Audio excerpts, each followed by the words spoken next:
ఇప్పుడే జీ5 app download చేయండి. చూడండి మీ ఫేవరెట్ టీవీ షోస్ ఎప్పుడైనా ఎక్కడైనా. ఏంట్రా నువ్వు? ఊరుకో. నీకు చెప్పాలనే మేము అనుకునే వాళ్ళం రా. నువ్వన్నావే ఎక్కడ మాకు దూరం అయిపోతావో అని. ఆ ఒక్క కారణంతోనే ఎప్పటికప్పుడు నీకు నిజం చెప్పాలని గొంతు వరకు వచ్చినా కంఠంలోనే దిగమింగుకున్నాం.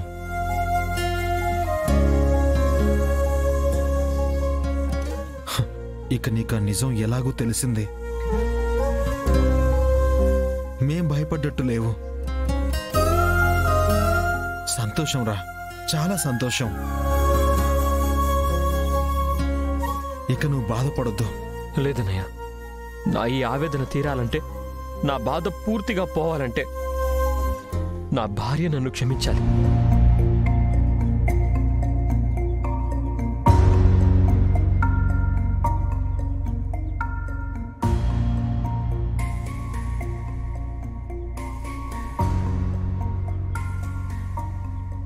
అప్పు, నన్ను క్షమించప్పు.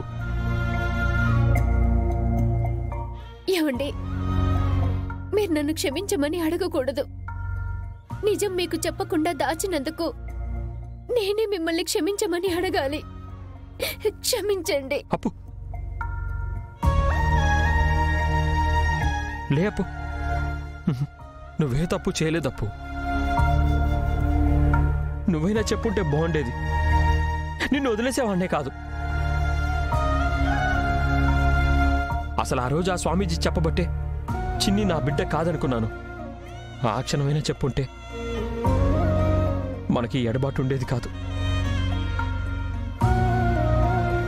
సంతోషంగా ఉండేవాళ్ళం. నువ్వు కూడా చెబితే నేను నీకు దూరం అయిపోతాను అన్న ఉద్దేశంతో చెప్పలేదు కదూ.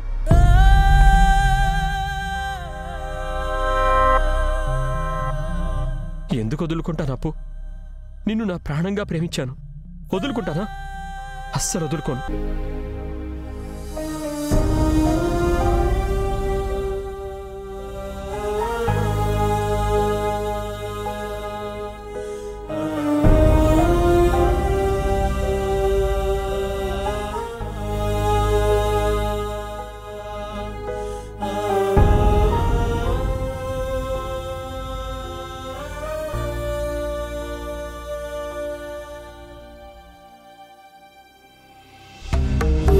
ఏదైతేనే ఈ సంక్రాంతి రోజు నిజంగా పండగ చేసుకునే నిజం తెలిసింది.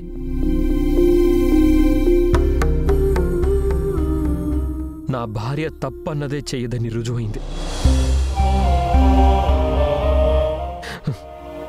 ఇంకా మనల్ని ఎవ్వరూ దూరం చేయలేరు అప్పు.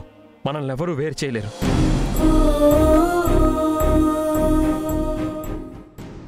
ఇదేనండి నేను కోరుకున్నది. ఇది నిజంగా కళ నిజమా అన్నట్టుంది. నిజమేనమ్మా. నిజమే అత్తయ్య గారు. మనకి సంక్రాంతి మన మనసులో గూడు కట్టుకున్న బాధలన్నీ తరిమి కొట్టే నిజమైన పండగ. పండగలన్నీ ఒకే రోజు వచ్చినంత ఆనందంగా ఉంది. అవునమ్మా, మన అనుమానాలన్నింటినీ పటాపంచలు చేసింది. మన రాజేష్ని మనతో కలిపింది. వాడి భార్యతో కలిసేలా చేసింది.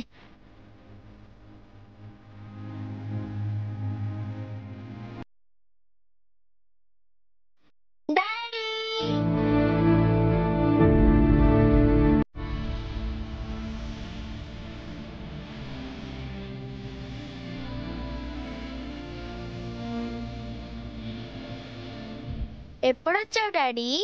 ఇప్పుడేమ్మా.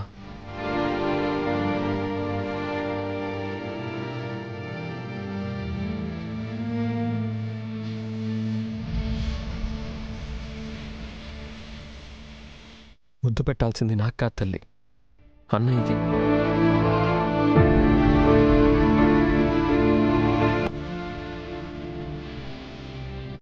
అరవింద్ నాన్నకా? అవును. ఓకే.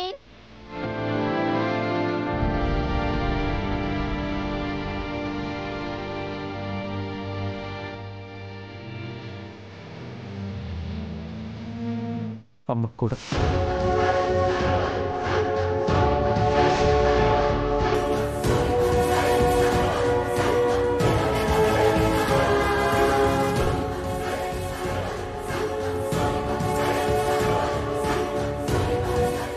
అదే బుజ్జి మమ్మీ ఇచ్చింది. ఓ అమ్మంటే మమ్మీ కనుకున్నా. బుజ్జి మమ్మీకా? మరి బుజ్జి మమ్మీని అమ్మ అన్నవేంటి?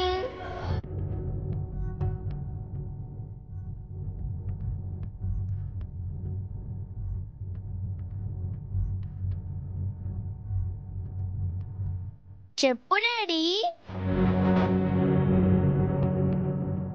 అంటే అది అది అదే చిన్ని, నువ్వు ఆయన్ని అరవింద్ అన్న అని పిలుస్తావు కదా, నన్ను అక్షర అమ్మ అంటావేమో అని అమ్మ అన్నారు అంతే.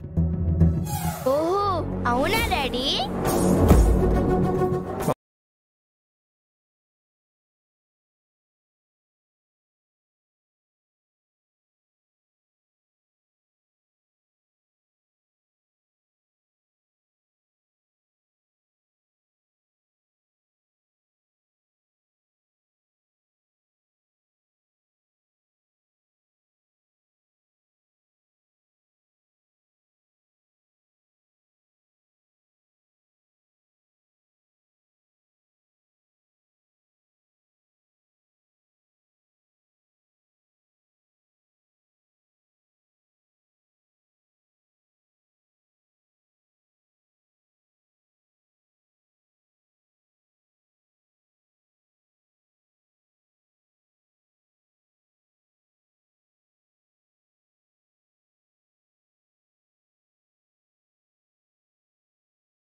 ఉచితంగా చూడండి.